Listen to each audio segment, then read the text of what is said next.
তো সকালে রান্না বসানোর পরই ডালটা বসিয়েছিলাম, তারপরেই দেখো টাটা গুড বাই।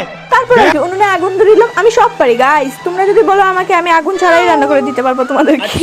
দিকে আমার বিড়ালগুলো আগুনের হিট নিচ্ছে, সারাদিন শুধু বৃষ্টি দিচ্ছে না, তাই ঠান্ডার জন্য ওরা আগুনের সামনে এসে হিট নিচ্ছে আগুনের। কদিন ধরে বৃষ্টির জন্য কোথাও বেরোয়া হয় না, তাই আমি এদিকে মন খারাপ করে বসেছিলাম। আর ওরা দেখেও কি করছে বৃষ্টিতে। আমরা এদিকে বৃষ্টির জন্য কোথাও ঘুরতে বেরোতে পারছি না, আর ওরা এদিকে বৃষ্টি দেখে কি আনন্দে নাচছে।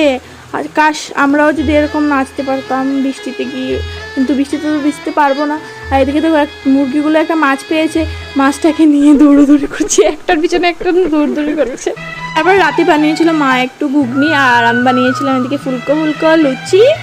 আর বেড়ালটা আমার সামনে বসে লুচির দিকে তাকিয়ে আছে, শুধু ওকে দেবো বলে। তারপরে সিলিন্ডার নিয়ে এসেছিলো রাত্রেবেলা, আর এদিকে আমরা বসে টিভি দেখে দেখেই খাচ্ছিলাম। তোমরা কিন্তু চ্যানেলটাকে সাবস্ক্রাইব করতে ভুলো না কিন্তু।